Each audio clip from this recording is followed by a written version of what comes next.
Welcome to సంపా studios. అతను ఒక BC, అందున సీనియర్ జర్నలిస్ట్, గత 30 సంవత్సరాలుగా జర్నలిజం వృత్తిలోనే కొనసాగుతున్న వ్యక్తి.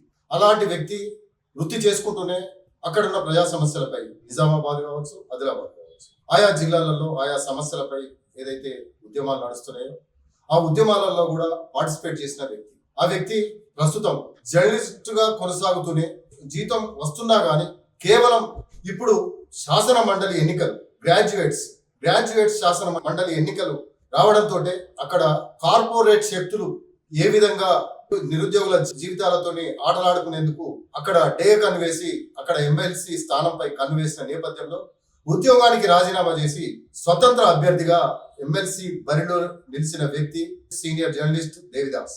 ఆ దేవిదాస్ సంబంధించి నిరుద్యోగుల సమస్యల పట్ల అవగాహన ఉన్న వ్యక్తిగా బరిలోకి దిగి అవసరమైతే ఈ కార్పొరేట్ శక్తులను ఎండగడుతూ ముందుకు సాగుతానని చెప్పేసి ఆ బరిలో నిలవడం జరిగింది.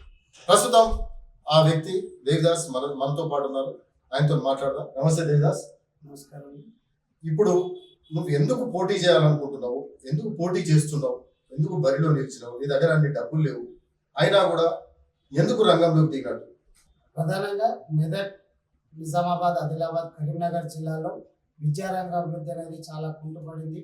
ఈ ప్రాంతాల్లో విద్యా ఉపాధి రంగాల్లో వెనుకబాటుతనంతో ఇంకా అభివృద్ధి తిరోగమన దిశగా కొనసాగుతుంది. ఈ నేపథ్యంలో మెదక్, నిజామాబాద్, ఆదిలాబాద్, కరీంనగర్ జిల్లాల గ్రాడ్యుయేట్ ఎమ్మెల్సీ ఎన్నిక జరగబోతుంది.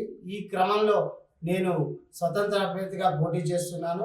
రాజ్యాంగం ప్రకారం 86వ రాజ్యాంగ సవరణ 25 సెక్షన్ ఏ విద్యా హక్కు చట్టం 2009 ప్రకారం ఇక్కడ పేదలందరికీ ఉచితంగా విద్య అందించాల్సింది. కానీ ఈ చట్టాలు అమలు జరగడం లేదు. చట్టాలు అమలు చేయని వ్యక్తులు ఇలా చట్టసభలకు ప్రవేశం కావాలని చెప్పి పోటీ చేస్తున్నారు. ఈ కార్పొరేట్ శక్తులు ఈ గ్రాడ్యుయేట్ ఎమ్మెల్సీ ఎన్నికల్లో పోటీ చేయడానికి అనర్హులు. ఎందుకంటే వాళ్ళు చట్టాలను ఉల్లంఘిస్తున్నారు. ఈ రాజ్యాంగం ప్రకారం సంక్రమించిన విద్యాపరంగా కావచ్చు, ఉపాధి పరంగా కావచ్చు హక్కులను కాలరాస్తున్నారు. సుప్రీంకోర్టు తీర్పును కూడా వీళ్ళు లెక్క చేయడం లేదు. కార్పొరేట్ విద్యా సంస్థలు 25% పేద విద్యార్థులకు ఉచిత విద్యను అందించాల్సి ఉండగా ఈ కార్పొరేట్ సంస్థల్లో ఈ చట్టాలు అమలు కావడం లేదు. ఈ చట్టాలను ఉల్లంఘిస్తున్న ఈ కార్పొరేట్ శక్తులపై క్రిమినల్ కేసు నమోదు చేసి ఈ విద్యా సంస్థలను రద్దు చేయాల్సిన అవసరం ఉంది. ఎందుకంటే ప్రధానంగా చూస్తే ఈ మెదక్, ఆదిలాబాద్, నిజామాబాద్, కరీంనగర్ జిల్లాలకు చెందిన పేద విద్యార్థులు ఇంజనీరింగ్ విద్య కోసం IIITలో విద్యను అభ్యసిస్తున్నారు. దాదాపు ఈ 4 జిల్లాలకు సంబంధించిన 10,000 మంది విద్యార్థులు ఇక్కడ విద్యను అభ్యసిస్తున్నారు. కానీ ఇక్కడ గత పాలకులు కావచ్చు, ప్రస్తుతం అధికారంలో ఉన్న పాలకులు కావచ్చు ఇక్కడ కనీసం మౌలిక వసతులు ఏర్పాటు చేయడం లేదు. అక్కడ 10,000 మంది విద్యార్థులు అభ్యసిస్తున్నారు. వారికి కావాల్సిన కనీస మౌలిక వసతులు లేవు, యూనిఫామ్స్ లేవు, విద్యార్థుల సంఖ్యకు అనుగుణంగా ల్యాప్టాప్లు లేవు, ఫ్యాకల్టీ పూర్తి స్థాయిలో లేదు. దీంతో విద్యా బోధన జరగడం లేదు. 119 మంది ఫ్యాకల్టీ అవసరం ఉండగా కేవలం 19 మంది మాత్రమే అక్కడ అధ్యాపకులు ఉన్నారు. మిగతా కాంట్రాక్ట్ లెక్చరర్లతో కొనసాగిస్తున్నా సరైన విద్యా బోధన జరగడం లేదు. ఈ IIITలో విద్యాపరంగా చూసిన నాణ్యమైన విద్య అందడం లేదు. మరోవైపు 10,000 మంది విద్యార్థులకు 3 మెస్లు ఉండడంతో ఇక్కడ నాణ్యమైన భోజనం అందడం లేదు. గతంలో దాదాపు ఒక 6 విద్యార్థులు కలుషిత ఆహారం తిని అస్వస్థతకు గురయ్యారు, మరణించిన సంఘటనలు ఉన్నాయి. కానీ పాలకులు మాత్రం స్పందించడం లేదు. గత 9 తెలంగాణ ఏర్పడిన తర్వాత ఈ ప్రాంతం బాగుంటుంది, ఇక్కడ మనకు విద్యా అవకాశాలు, ఉపాధి అవకాశాలు మెరుగుపడతాయని ఏదైతే 1,200 మంది విద్యార్థులు అమరులైన విద్యార్థుల ఆకాంక్షలను నెరవేర్చాల్సిన పాలకులు వారి ఆకాంక్షలను విస్మరించారు. నీళ్లు, నిధులు, నియామకాలని చెప్పి మనం ఏదైతే సాధించుకున్న తెలంగాణ ఆ దిశగా ముందడుగు వేయడం లేదని నాకు ఆందోళన వ్యక్తం చేసింది. గతంలో అప్పటి శాసనసభాపక్ష నేత డాక్టర్ వైఎస్ రాజశేఖర రెడ్డి గారు నిజామాబాద్ ప్రజాప్రస్థానం పేరిట రాష్ట్రంలో ప్రజాప్రస్థాన యాత్ర చేశారు. ఈ పాదయాత్ర ఎర్రటి ఎండలో కొనసాగింది మే నెలలో. అప్పుడు నిజామాబాద్ జిల్లా వ్యాప్తంగా నిజామాబాద్ జిల్లా పోచారం నుంచి, నాగిరెడ్డిపేట మండలం పోచారం నుంచి ఇక్కడ కరీంనగర్ మాచారెడ్డి మండలం చివరి వరకు దాదాపు ఒక 80 కిలోమీటర్ల పాటు పాదయాత్ర జరిగింది. ఈ పాదయాత్ర నేను ప్రత్యక్షంగా అప్పటి నేత రాజశేఖర రెడ్డి గారితో పాదయాత్ర చేయడం జరిగింది. మరోవైపు ఈ సినీ యాక్టర్ పవన్ కళ్యాణ్ ప్రజాసేవ కోసం తన సినీ ఆదాయాన్ని వదులుకుని ఒక్క సినిమా చేస్తే 100 కోట్ల రూపాయలు ఆదాయం వదులుకొని వాళ్ళ ప్రజాసేవ కోసం వచ్చాడు.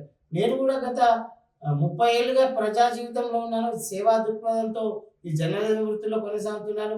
ఇక ఈ జిల్లాలో నేను ప్రత్యక్షంగా పనిచేసిన నిజామాబాద్, ఆదిలాబాద్ జిల్లాలో ప్రధాన సమస్యల పరిష్కార ఉద్యమాల్లో నేను ఒక నిర్మాణాత్మక పాత్ర పోషించాను. నాకు ఒక పోరాట పటిమ ఉంది. కాబట్టి నేను కూడా వీళ్ళ ప్రభావం పడుతూ ఇప్పుడు ప్రస్తుతం జరుగుతున్న గ్రాడ్యుయేట్స్ ఎన్నికల్లో నేను స్వతంత్ర అభ్యర్థిగా పోటీ చేస్తున్నాను.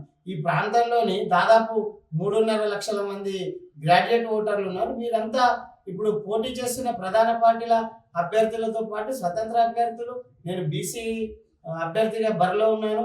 ఒక ప్రముఖ జర్నలిస్ట్గా పనిచేస్తున్నాను. ప్రజా సమస్యలపై ఇప్పుడు అట్లా నువ్వు బరిలో దిగిన వాస్తవం, కానీ అక్కడ ఉన్నది కార్పొరేట్ శక్తులు. ఎట్లా తట్టుకోగలుగుతావు? వాళ్ళు మరి ప్రలోభాలకు గురి చేసే అవకాశాలు లేవా? మరి నువ్వు ఎట్లా తట్టుకోగలుగుతావు? ఇవాళ ప్రధాన పార్టీల నుంచి ప్రకటించిన అభ్యర్థులు కోట్ల కోట్లు కుమ్మరిస్తున్నారు. దాదాపు 8 కోట్ల వరకు ఇద్దరు అభ్యర్థులు కూడా ఖర్చు చేస్తున్న పరిస్థితి కనిపిస్తుంది. కానీ ఇక్కడ ఉన్న నిరుద్యోగ ఓటర్లు విఘ్నులు. వాళ్ళు అభ్యర్థుల గుణగణాలను, పోరాట పటిమను పరిశీలిస్తారు, గమనిస్తున్నారు. కాబట్టి ఒక స్వతంత్ర అభ్యర్థిగా ఉన్నాను. ఈ ప్రజాసేవ దృక్పథం ఉంది. నా 30 ఏళ్ళ జర్నలిజం వృత్తిలో నేను ప్రధాన సమస్యలు ఎన్నో పరిష్కారం దిశగా ప్రభుత్వానికి, ప్రజలకు మధ్య వారధిగా ఉన్నాను.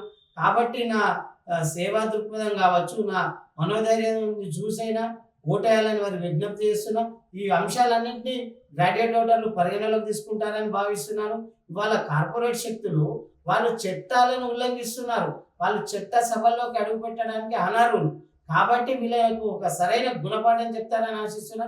ఈ విధంగా చూసుకుంటే ఈ ప్రధాన పార్టీలు భారతీయ జనతా పార్టీ కావచ్చు, కాంగ్రెస్ పార్టీ కావచ్చు, గతంలో ఈ ప్రాంతంలో మెదక్, ఆదిలాబాద్, నిజామాబాద్, కరీంనగర్ గ్రాడ్యుయేట్ ఎమ్మెల్సీగా ఉన్న జీవన్ రెడ్డి ఈ ప్రాంత సమస్యలను విస్మరించాడు. ఇక్కడ ఆదిలాబాద్ జిల్లాలో ఒక ట్రైబల్ యూనివర్సిటీ ఉండే, ఏర్పాటు చేయాల్సి ఉండే. అది ప్రతిపాదనలు ఉన్నప్పటికీ ఈ యూనివర్సిటీ వేరే ప్రాంతానికి తరలిపోయింది. గిరిజన ట్రైబల్ యూనివర్సిటీని ఆదిలాబాద్ జిల్లాలో 9 లక్షల మంది జనాభా ఉంటుంది. గిరిజన జనాభా అక్కడ విద్యార్థులే 3 లక్షల మంది ఉంటారు. ఒక ట్రైబల్ యూనివర్సిటీ ఏర్పాటు చేస్తే ఆదివాసులకు అండగా విద్యారంగం అభివృద్ధి జరుగుతుంది. ఈ ప్రాంతంలో మరో యూనివర్సిటీ వేస్తే అభివృద్ధి చెంది. ఎందుకంటే సెంట్రల్ యూనివర్సిటీ అనేది హైదరాబాద్లో ఉంది.